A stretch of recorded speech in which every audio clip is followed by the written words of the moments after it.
I was listening to a video interview with Bob Proctor, one of my mentors.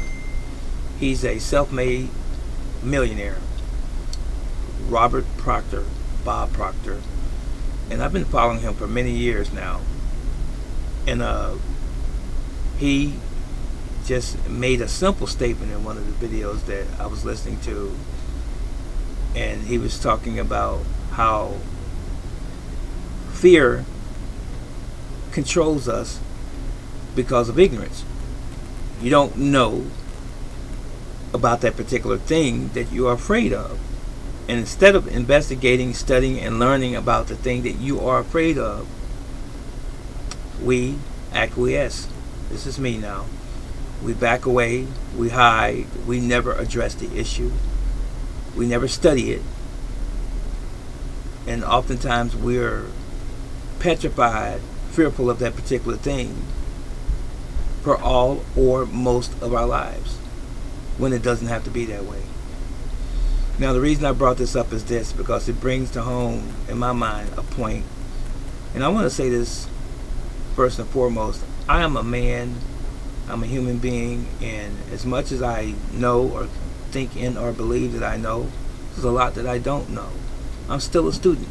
I've said this before. I'm a student of life on every front: martial arts, health and wellness, spirituality, religion, government, you name it. I'm still a student. I'll be a student of life until the day I die. And if you are like-minded, you can comprehend what I'm saying. So this subject is about cancer doesn't own you. Now, Bob, when he made the statement that fear is just basically the result of you just simply not knowing. And oftentimes we put our trust in third-party sources. And I'm not beating up on the medical industry, but I'm saying this: there's a lot of things that we can do to help prevent various medical conditions that we encounter throughout our lives. Diseases, cancer is one of those. Cancer does not have to control you or your life for the rest of your life until you die. You don't have to be a victim by having a victim mentality. So there's something that I've learned about cancer coming up. Some people say it's hereditary. It runs in the family and so forth. But does that necessarily mean that you have to have cancer, or the type of cancer that your ancestors or your grandparents or your parents had? Do you have to have the same cancer that they have? And a lot of times we don't think about what were their living habits, what were their eating habits, what were their bad habits that contributed or could have possibly contributed to their cancer. Are you cut from the same cloth? Are you doing the same exact thing or similar things that your parents did or your relatives did coming up, and you are picking up those same habits or bad habits, and now you have the same cancer, and you're blaming it on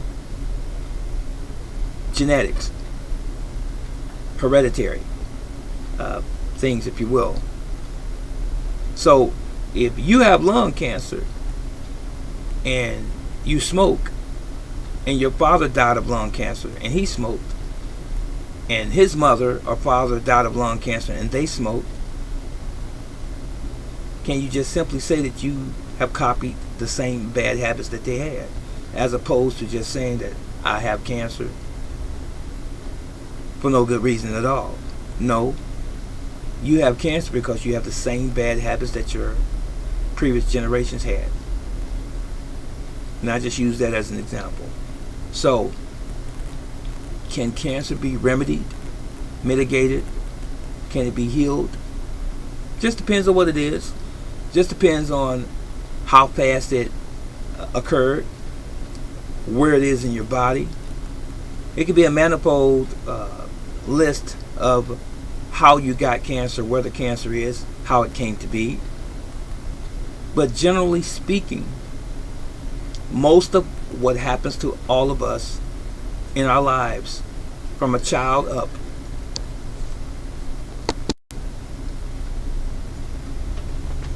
so again, most of what happens to us is caused by us. Can you just simply be honest with yourself today? Most of the bad things that we deem as bad, or the ill things, the medical conditions that we suffer with throughout our lives, is caused by us. There's a percentage, and it's a small percentile of conditions that's caused by outside sources, things that we don't control, inadvertently occurring with us. But most of everything that happens with us medically, it's our fault. Most of what happens to us in relationships, it's our fault.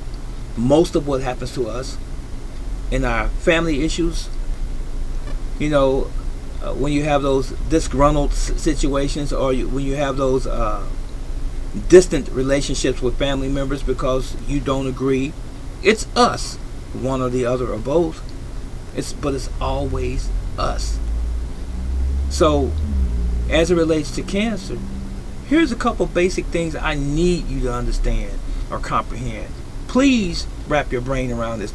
First of all, above all things, you have better stop procrastinating as a man or woman, or even a child if you're watching me.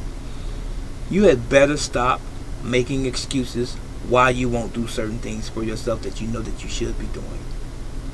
If you are obese, if you're overweight, moderately, or just extremely obese, it's your fault. You can fix it if you wanted to. If you really wanted to apply yourself, you can fix that. Weight does not just accumulate on your body for no reason at all without you participating. If you have a problem smoking, I know people say, well, teacher, it's hard. It's difficult to stop smoking. But it's not difficult for you to go to the store and ask for a pack of Cool Kings or Maverick Menthol 100s or Salem Lights. It's not difficult for you to go there and stop doing that, is it? You do that willfully. So ask yourself the question, who's controlling whom? Or what's controlling you?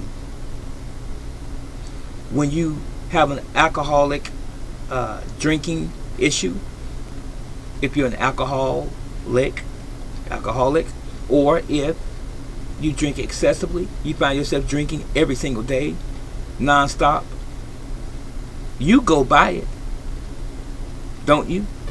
And if you don't have the money to buy the cigarettes or the alcohol for your habit, guess what? You go ask somebody. You go bum some money. But do you notice what I just said? You go do. You're making a choice about those things that you enjoy, that instant gratification, if you will. When you want to go buy chocolate cake, ice cream, large, super large, extra large pizza, you made those decisions and now you're overweight. You don't exercise. It's your choice not to exercise. Just as much as you can pay for those guilty pleasures, if you will, you can use the same energy, you can use the same willpower to stop doing it, or to minimize it, or to even just say, you know what, I'm going cold turkey, I'm not going to do this anymore ever again. Now, stop. I'm going back to the cancer thing. Let's finish this. Let's finish this up. This is what I know. First of all, I do have friends that are very dear to me that have cancer.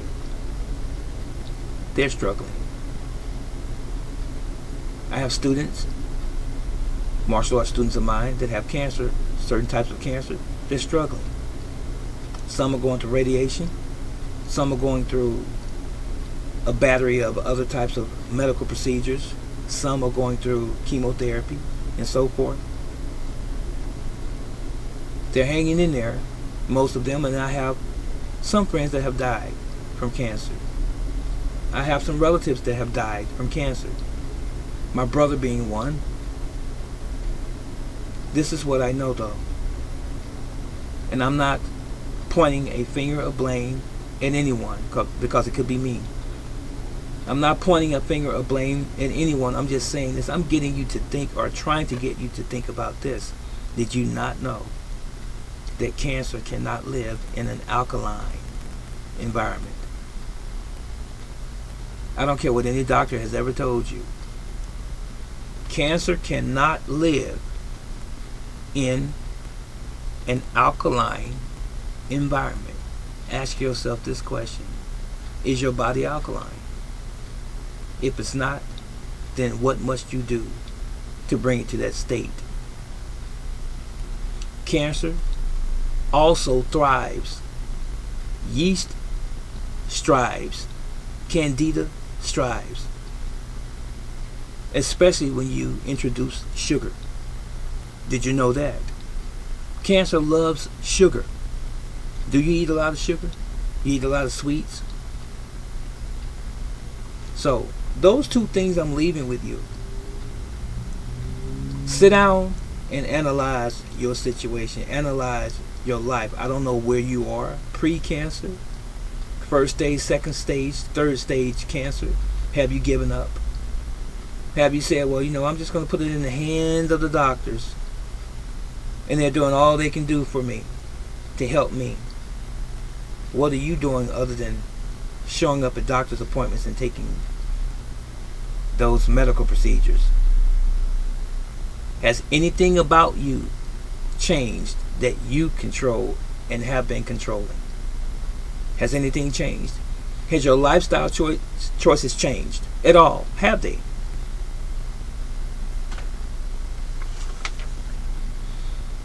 So, this video that I just put out here for you is this: does cancer own you?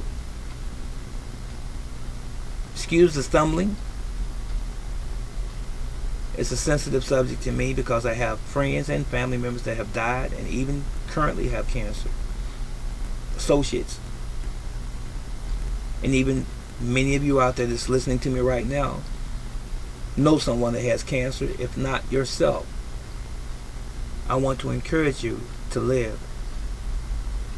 And I want to encourage you to live your best life. Take control over your own life. Start right now. So if you are under medication, doctor's care for cancer today, use your good judgment. Use your intuition, your spiritual mind, and ask yourself the question again that I posed to you a moment ago. Are you analyzing your life and your life's choices? Have you changed anything about you? And this applies to everything in your life again. Again, if you're overweight, did you analyze your life? Has anything changed? Do you think the weight's just going to fall off on its own? No. It requires some effort from you. Do you think your pre-cancer or your first, second stage cancer is going to go away on its own?